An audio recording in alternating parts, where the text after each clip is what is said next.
Senang sekali saya kembali melayani Anda dalam ibadah online. Kali ini saya akan menyampaikan firman Tuhan dengan judul Kuasa Tuhan Nyata dalam Kelemahan. Kemarin saya berdoa, Tuhan apa yang saya mau sampaikan minggu ini? Kemudian tiba-tiba ada bisikan di hati saya. Naaman. Ceritakan tentang Naaman. Mari kita belajar sama-sama kisah hidup Naaman. Apa yang dia alami dengan Tuhan. Saya akan khotbah dengan cara yang berbeda hari ini. Saya akan baca per ayat, kemudian kita akan bahas, kita akan kupas ayat sama-sama, belajar sama-sama dari firman Tuhan. Mari buka sama-sama saya dalam 2 Raja-Raja 5 ayat yang pertama.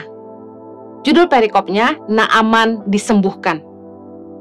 Ayat yang pertama, Naaman, panglima Raja Aram, adalah seorang terpandang di hadapan tuannya dan sangat disayangi. Sebab oleh dia, Tuhan telah memberikan kemenangan kepada orang Aram. Tetapi orang itu seorang pahlawan tentara sakit kusta.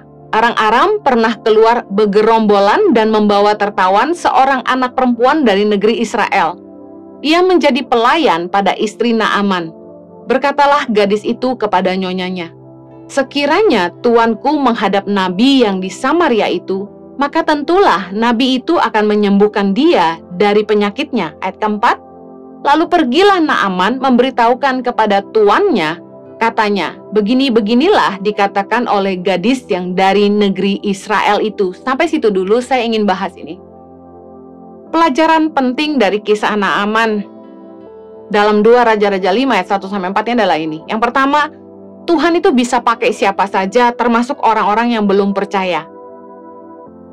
Dipakai Tuhan bukan berarti tidak punya kelemahan. Naaman seorang panglima tentara di Aram, dan dia dipakai Tuhan untuk memberikan kemenangan bagi Aram. Belajar dari situ kita tahu bahwa ternyata Tuhan itu bisa pakai siapa aja, tidak hanya orang percaya. Karena itu, kita harus sadar bahwa kalau kita dipakai Tuhan, semua itu karena kemurahannya. Kita mungkin di Indonesia ini punya pemimpin-pemimpin yang beda agama, beda kepercayaan dengan kita. Tapi yakinilah bahwa Tuhan juga bisa pakai hidup mereka untuk memberi kemenangan kepada bangsa kita. Karena itulah penting bagi kita untuk berdoa bagi pemimpin di bangsa kita. Dalam Kisah Rasul 10 ayat 34 dikatakan gini, lalu mulailah Petrus berbicara, katanya, "Sesungguhnya aku telah mengerti bahwa Allah tidak membedakan orang. Setiap orang dari bangsa manapun yang takut akan Dia dan yang mengamalkan kebenaran berkenan kepadanya." Tuhan bisa pakai siapa saja, terlepas dari apapun agamanya. Karena itu kita jangan mendiskriminasi agama lain, tapi kita berdoa supaya Tuhan juga pakai hidup mereka. Naaman sebagai panglima bagi Aram yang sangat-sangat disegani dan disayangi oleh Raja Aram, ternyata menderita sakit kusta. Dia dipakai Tuhan untuk membawa kemenangan bagi bangsa Aram, tetapi dia sendiri punya kelemahan, yaitu punya sakit kusta. Bicara soal ini, sekalipun orang itu dipakai Tuhan, bukan berarti dia nggak punya kelemahan. Mereka sempat menawan seorang gadis Israel, katanya. Nah, bagaimana ketika gadis Israel ini mungkin yang menjadi pelayan istri Naaman melihat bahwa tuannya sakit kusta, dia menyampaikan kepada nyonyanya bahwa ada seorang nabi yang bisa menyembuhkan suaminya. Nah, pasti istrinya menyampaikan kepada Naaman, dan kemudian Naaman memberitahukannya kepada Raja Aram bahwa ada seorang nabi di Israel yang bisa menyembuhkan dia. Waktu saya baca ayat ini, ada satu pengertian yang Tuhan berikan bahwa gini, orang tuh kalau udah sakit, omongan siapapun pasti didengar. Bagaimana caranya dia bisa sembuh, itu jadi targetnya. Tidak heran kalau orang udah sakit, dengar masukan dari orang, kamu harus pergi ke sini, ke sana, ke sini, ke sana. Mereka akan coba. Kemudian tidak sembuh, dengar lagi berita, kamu harus makan ini, kamu harus bikin ini dan makan itu. Semua orang ikut. Karena semua orang ingin sembuh. Orang kalau udah sakit tuh omongan siapa juga didengar. Malah saya pernah dengar ada orang yang sakit parah, dia disarankan harus makan kotoran. Maaf, Kedengarannya agak menjijikan, tapi saya dengar orang yang sakit ini lakukan. Bahkan ada yang sampai, minum air seninya sendiri. Orang kalau udah sakit itu, pokoknya mereka pengen sembuh. Belajar dari kisah Naaman ini, kita bisa lihat bahwa para asisten rumah tangga, babysitter, bisa dipakai Tuhan untuk mengabarkan Injil, menyampaikan pesan Tuhan. Tuhan itu bisa pakai hidup siapa saja. Tuhan bisa pakai hidup Anda, terlepas dari apapun jabatan Anda, pekerjaan Anda, dan berapapun penghasilan Anda. Banyak orang sakit di dunia ini yang butuh Tuhan. Inilah kesempatan bagi kita untuk memberitakan tentang Tuhan. Kalau Anda bekerja sebagai asisten rumah tangga atau sebagai pengasuh anak, dengar, Tuhan bisa pakai hidupmu. Mari berdoa bagi majikanmu, berdoa bagi atasanmu, meskipun mereka memperlakukan kalian seperti tawanan. Seperti gadis Israel ini, dia merupakan tawanan yang kemudian dijadikan pelayan bagi istri Naaman. Tapi dia kasih tahu tentang kuasa Tuhan di tengah-tengah bangsanya, bahwa ada seorang nabi yang bisa menyembuhkan. Waktu saya pelayanan di Hong Kong dan juga di Taiwan dan juga di Malaysia, bahkan di Singapura, saya ketemu dengan banyak TKW, TKI, dan saya sangat sukacita melihat bagaimana Tuhan bisa pakai hidup mereka. Mereka melayani di gereja dan mereka juga berdoa bagi keluarganya. Beda sekali dengan para ART yang ada di Indonesia. Di luar negeri itu mereka punya kebebasan untuk pergi ke gereja hari Minggu. Meskipun ada yang tidak diizinkan pergi, tapi mereka mendengarkan lewat online. Luar biasa bagaimana mereka haus dan lapar akan Tuhan. Saya punya teman yang ibu rumah tangga. Dia cuma ngurus anak di rumah. Dan sehari-harinya dia bergaulnya sama babysitternya, sama pengasuh anaknya. Bayangkan seorang babysitter atau asisten rumah tangga itu bisa jadi sahabat bagi para nyonyanya, teman berbagi cerita. Saya percaya bahwa Tuhan sanggup pakai para asisten rumah tangga dan babysitter untuk memberitakan kabar baik. Saya senang dengar bahwa sambil masak, sambil cuci pakaian, sambil goreng-goreng, banyak yang suka dengar khotbah saya lewat HP. Dengar hari ini, kalau engkau dengar khotbah ini, Tuhan mau pakai hidupmu. Jadilah berkat bagi tempat di mana kamu bekerja. Jadilah teladan bagi majikanmu, dalam imanmu, dalam kesungguhan hatimu. Saya berdoa agar hidup Anda dipakai Tuhan luar biasa.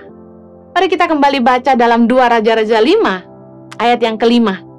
Maka jawab Raja Aram, "Baik, pergilah, dan aku akan mengirim surat kepada Raja Israel. Lalu pergilah Naaman dan membawa sebagai persembahan 10 talenta perak, dan 6.000 shikal emas, dan 10 potong pakaian."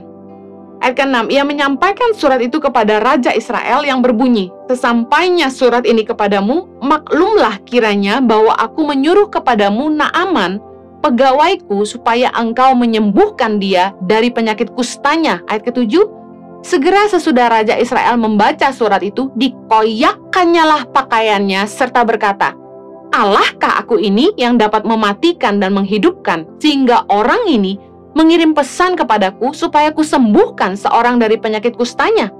Tetapi sesungguhnya, perhatikanlah dan lihatlah, ia mencari gara-gara terhadap aku." Ayat ke-8, segera sesudah didengar Elisa, abdi Allah itu, bahwa Raja Israel mengoyakkan pakaiannya, dikirimnyalah pesan kepada Raja, bunyinya, "Mengapa engkau mengoyakkan pakaianmu? Biarlah ia datang kepadaku, supaya ia tahu bahwa ada seorang nabi di Israel." Ayat 9.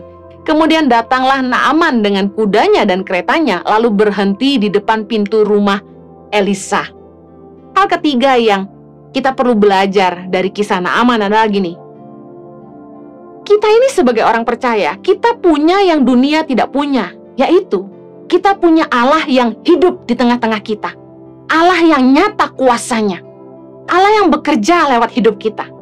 Orang-orang yang menyebut dirinya orang percaya kadang tidak menyadari kuasa Tuhan yang menyertai hidupnya.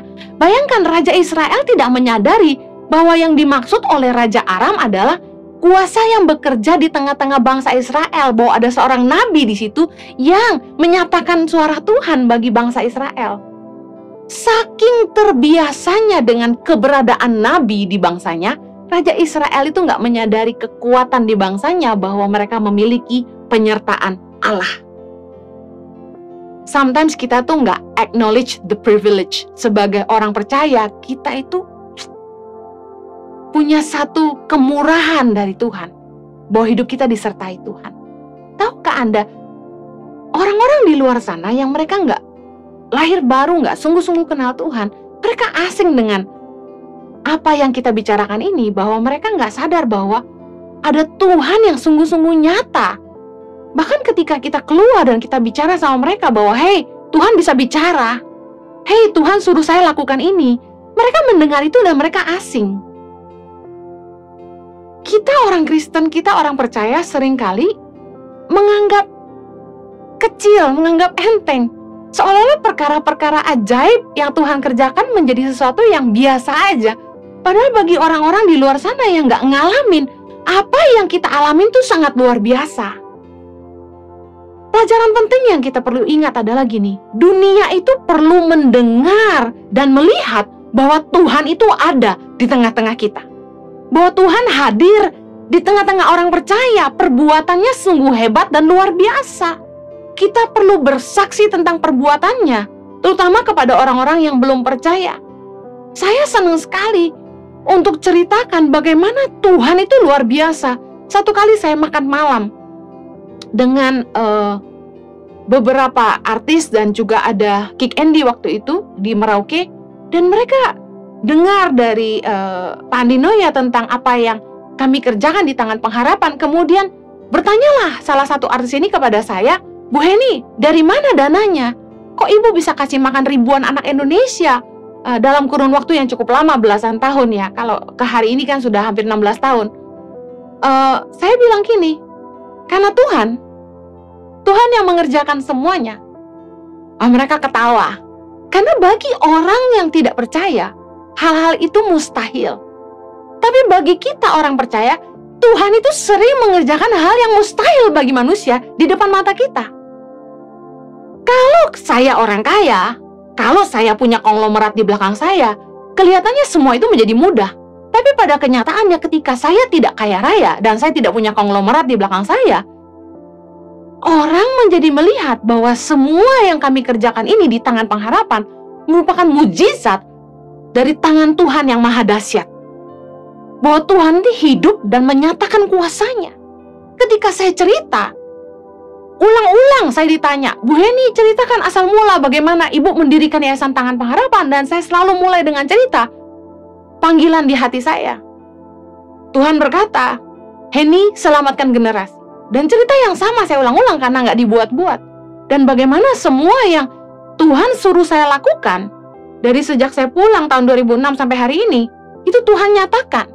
Semuanya terbukti. Yang difirmankannya terjadi. Nah, ini yang kita harus beritakan kepada orang-orang di luar sana. Karena mereka tidak pernah ngalami bahwa Tuhan bisa bicara, bahwa Tuhan itu hidup dan mengerjakan hal-hal yang begitu luar biasa, yang gak masuk akal menurut pikiran manusia.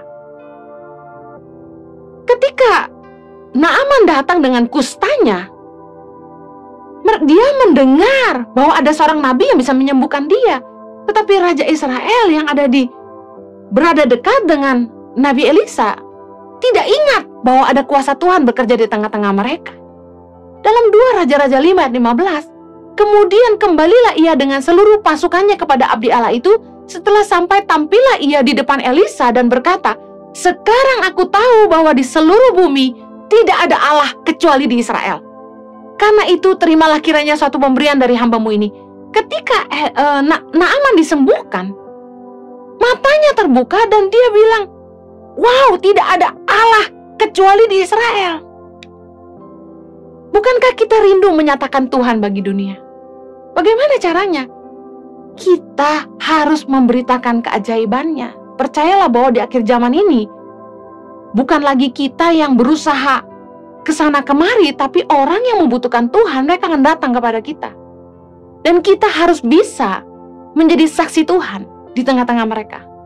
Menyatakan Tuhan di tengah-tengah dunia. Bukankah Tuhan kita hidup dan perbuatannya nyata dan begitu ajaib bagi kita? Pelajaran yang berikutnya kita lanjut dalam 2 Raja-Raja 5 ayat yang ke-10. Elisa menyuruh seorang suruhan kepadanya mengatakan, "Pergilah, mandi 7 kali dalam sungai Yordan, maka tubuhmu akan pulih kembali, sehingga engkau menjadi tahir." Tetapi pergilah Naaman dengan gusar sambil berkata, "Aku sangka bahwa setidak-tidaknya ia datang keluar dan berdiri memanggil nama Tuhan Allahnya, lalu menggerak-gerakkan tangannya di atas tempat penyakit itu, dan dengan demikian menyembuhkan penyakit kustaku." Ayat 12. "Bukankah Abana dan Parpar, sungai-sungai Damsyik, lebih baik dari segala sungai di Israel? Bukankah aku dapat mandi di sana dan menjadi tahir?" Kemudian berpalinglah ia dan pergi dengan panas hati. Pelajaran apa yang kita mau petik? Penyakit itu Tuhan izinkan diderita oleh Naaman supaya ia datang mencari Tuhan dan merendahkan hatinya. Kesombongan Naaman sebagai seorang panglima tentara yang disegani dan disayangi oleh rajanya, dihormati oleh prajurit-prajuritnya, pastilah ia melihat dirinya sebagai sosok yang patut dihormati oleh Nabi Elisa juga. Tetapi yang terjadi ketika dia datang ke rumah Elisa, Elisa tidak menyambutnya, tapi malah menyuruh orang suruhannya untuk memerintahkan kepada Naaman untuk mandi 7 kali di sungai Yordan. Jelas Naaman tersinggung, dan terlebih ini, dia tahu bahwa sungai Yordan itu sangat-sangat keruh. Dan tidak pernah dalam sejarah orang mandi di sungai Yordan itu bisa sembuh dari sakit kusta. Jadi dia merasa dipermainkan. Pertama, sebagai tamu kehormatan dia tidak disambut. Yang kedua, yang merintah dia itu suruhannya Elisa. Segitu rendahnya mungkin dia merasa. Kemudian yang ketiga, dia disuruh berendam di air sungai yang sangat keruh supaya dia sembuh. Dia merasa dia dipermainkan. Sudah nggak dihargai, diperintah orang kecil, dan dia disuruh berendam di sungai yang keruh. Kalau Anda pernah ke Israel, Anda ke sungai Yordan. Sungai Yordan itu biasanya yang dipakai untuk baptis ada 2 titik. Yang satu dari sisi dekat Israel, yang satu di Yeriko, Palestina. Saya tunjukkan gambar sungai Yordan dari sisi Yeriko, Palestina, yang diyakini sebagai tempat Yohanes Pembaptis membaptis Yesus. Sungai Yordan ini airnya sekeruh ini, warnanya coklat persis air di Kalimantan, air sungai-sungai di Kalimantan. Saya ingat waktu saya ke pedalaman Kalimantan, kami numpang di rumah orang, itu air dari kali itu ditarik ke bak mandi, baknya besar gitu, airnya coklat begini, ampun, saya nggak berani sikat gigi dengan air itu. Nah, di Yeriko airnya sekeruh ini, air sungai Yordan. Bayangkan, Naaman bilang gini, bahwa ada sungai-sungai yang jauh lebih jernih di Damsyik, yaitu Abana dan Parpar. Ngapain dia harus ke sungai Yordan yang keruhnya begitu? Dia tersinggung. Tapi pelajaran penting ini adalah ini. Penyakit Tuhan izinkan dideritanya supaya Naaman datang mencari Tuhan dan merendahkan hatinya. Jelaslah dia tersinggung. Karena perlakuan Elisa terhadap dia dirasakan kurang pantas, dan juga untuk berendam di sungai Yordan itu sangat-sangatlah keruh. Tapi untung ada pegawai-pegawainya. Kita lanjut di 2 Raja-Raja 5 ayat 13, tetapi pegawai-pegawainya datang mendekat serta berkata kepadanya, "Bapak, seandainya nabi itu menyuruh perkara yang sukar kepadamu, bukankah Bapak akan melakukannya? Apalagi sekarang ia hanya berkata kepadamu, mandilah dan engkau akan menjadi tahir." Ayat 14, "Maka turunlah ia membenamkan dirinya 7 kali dalam sungai Yordan, sesuai dengan perkataan abdi Allah itu. Lalu pulihlah tubuhnya kembali seperti tubuh seorang anak, dan ia menjadi tahir." Ayat 15, "Kemudian kembalilah ia dengan seluruh pasukannya kepada abdi Allah itu. Setelah sampai, tampillah ia ke depan Elisa dan berkata, 'Sekarang aku tahu bahwa di seluruh bumi tidak ada Allah kecuali di Israel. Karena itu terimalah kiranya suatu pemberian dari hambamu ini.'" Pelajaran apa yang kita petik? Kalau masalah kecil tidak bisa merendahkan hati kita, maka kita butuh masalah yang lebih besar untuk membuat kita menyerah dan pasrah. Pegawai-pegawai Naaman memberi nasihat kepada Naaman. Seandainya nabi itu menyuruh perkara yang sukar kepadamu, bukankah Bapak akan melakukannya juga? Intinya gini, kenapa sih nggak mau nurut aja? Udah berendam aja 7 kali, engkau akan sembuh. Nggak susah kan yang disuruh? Tadi saya cerita di awal, ada orang yang sakit sampai Disuruh makan kotorannya sendiri pun dia mau. Ini kan tidak sampai begitu. Cuma disuruh berendam 7 kali. Ayolah. Karena Naaman sangat ingin sembuh, Tuhan pakai pegawainya, saya percaya, untuk melembutkan hatinya. Akhirnya dia mau nurutin perkataan abdinya Elisa dan masuk ke sungai Yordan yang keruh dan membenamkan tubuhnya sebanyak 7 kali dan akhirnya dia sembuh. Pelajaran yang kita perlu petik gini, kita nggak akan ngalamin mujizat dari Tuhan kalau kita nggak mau rendah hati dan taat sama Tuhan. Kadang-kadang kita merasa kita punya pride, punya kesombongan, punya harga diri. Sehingga ketika proses itu datang dalam hidup kita, kita nggak mau merendah. Kita masih pakai price tag kita yang lama. Kita pikir, lu nggak tahu gue siapa.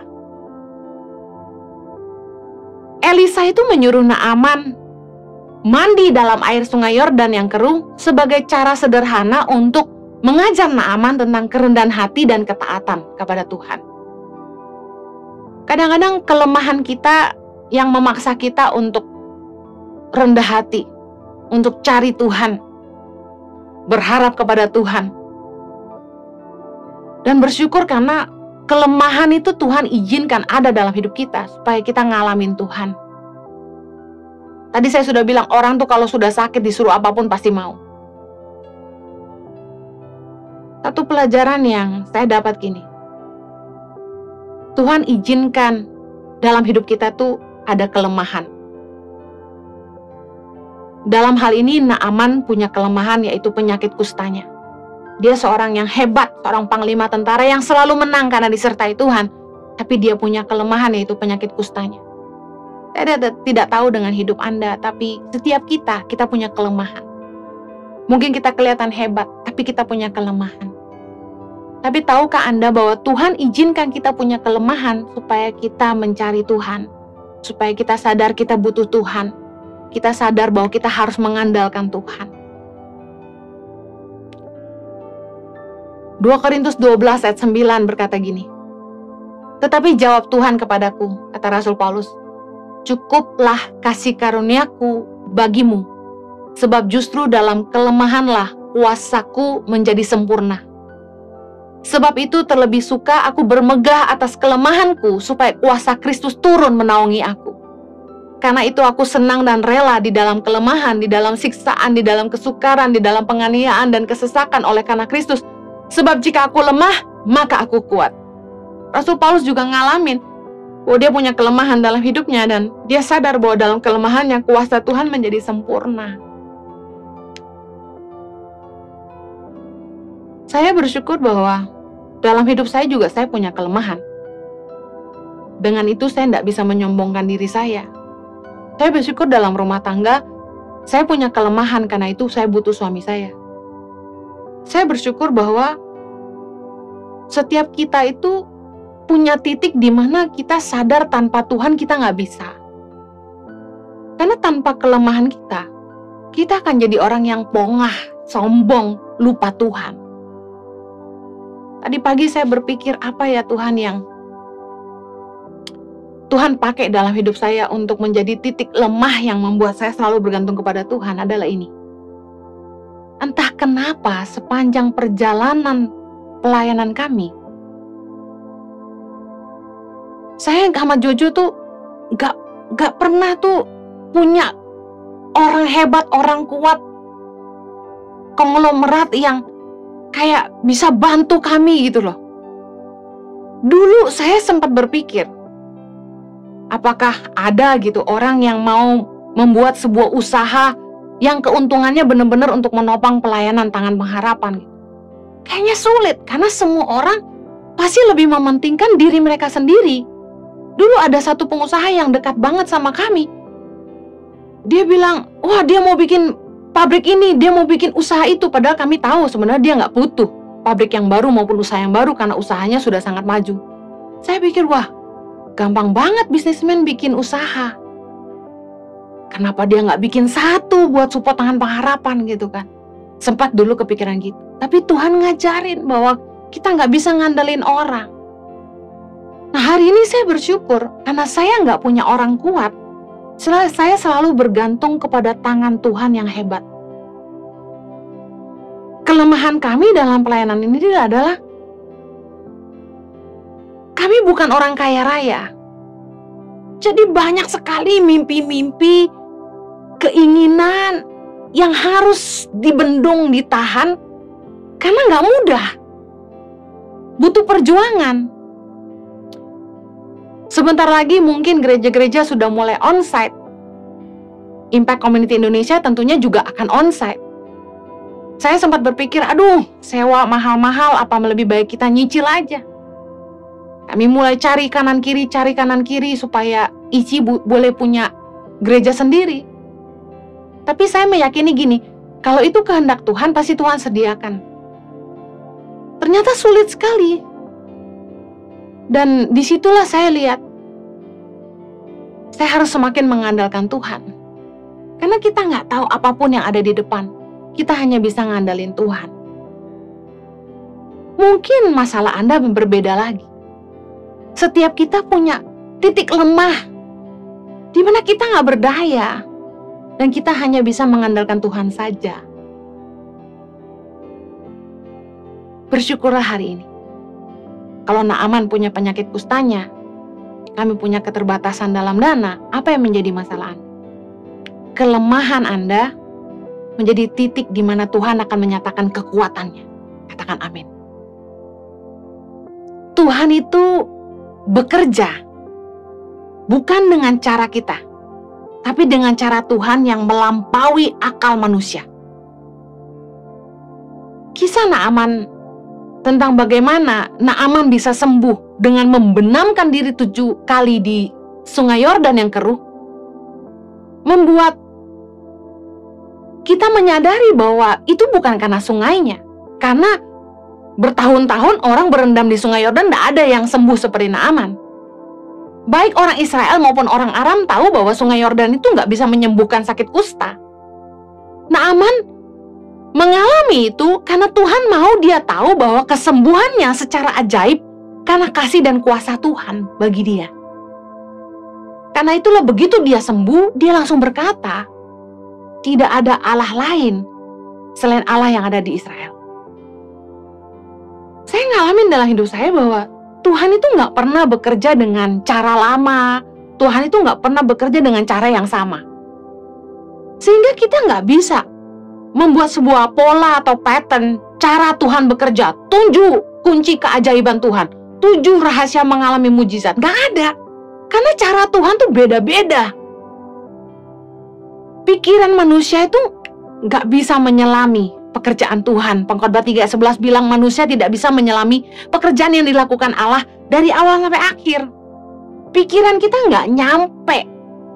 Kita nggak bisa ngatur Tuhan dengan cara kita. Maunya begini loh Tuhan, maunya begitu loh Tuhan. Pertama gini ya Tuhan, lalu gini ya. Kita nggak bisa ngerti cara Tuhan.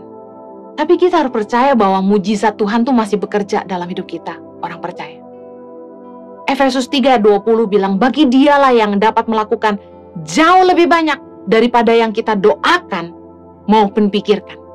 Seperti yang ternyata dalam kuasa yang bekerja di dalam kita. Kita punya kuasa Tuhan yang bekerja di dalam kita. Dan seringkali ketika Tuhan bekerja, oh my God, gak terselami. Kok bisa gitu Tuhan kerjanya? Saya juga gak habis pikir. Saya kalau lagi duduk sama suami saya bilang kok bisa gini kita hari ini? Kami juga gak tahu. Dipaksa Tuhan untuk menggembalakan. Dipaksa Tuhan merintis gereja online.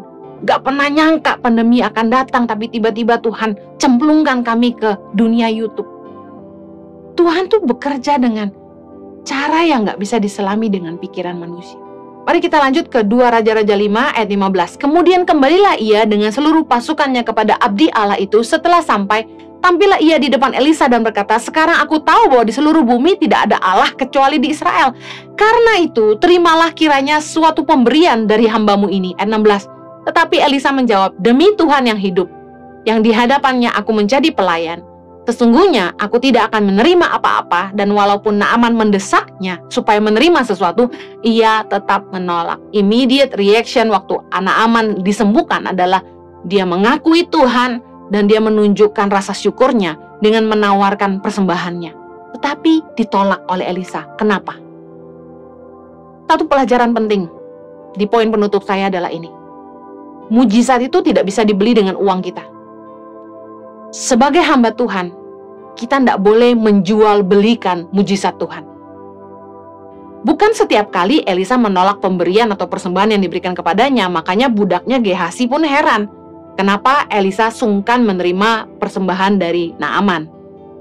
Tapi Elisa ingin menunjukkan kepada Naaman dan kepada Raja Aram bahwa kesembuhannya tidak bisa dibeli dengan uang, tapi karunia Tuhan. Sebagai gambaran bahwa keselamatan yang kita peroleh hari ini dari Kristus adalah cuma-cuma, bukan hasil usaha kita. Pelajaran penting bagi kita yang ada dalam dunia pelayanan. Kita harus belajar, pelayanan harus tulus, tidak boleh punya niat bulus. Pelayanan harus tulus, tidak boleh punya niat bulus. Jangan melayani semata untuk upah. Mujizat atau kuasa Tuhan tidak boleh diperjualbelikan. Sebagai pelayan Tuhan, sebagai hamba Tuhan, kita boleh mengambil bagian hak kita sebagai imam. Tapi jangan sampai kuasa Tuhan kita perjualbelikan untuk memperkaya kita. Sebagai hamba Tuhan, kita hanya melakukan yang harus kita lakukan. Karena itulah saya dan suami nggak hitung-hitungan dalam pelayanan. Ketika ada orang yang meminta kami untuk melayani mereka untuk konseling, maupun untuk pernikahan, maupun untuk baptisan, kami nggak ada fee di depan. Bahkan satu kali suami saya memberkati sebuah pernikahan, diminta membawa tim musik, worship leader, dan sebagainya. Kemudian selesai acara, pengantin memberikan persembahan, dan orang yang menerima persembahan ini bilang, "Pak, persembahannya sedikit sekali untuk para pemusik, bagaimana?" Suami saya katakan, berikan semua kepada semua pemusik yang ada. Pemusik dan worship leader dibagikan. Suami saya pulang dengan tidak membawa apa-apa. Kami tidak pernah cari untung dalam pelayanan.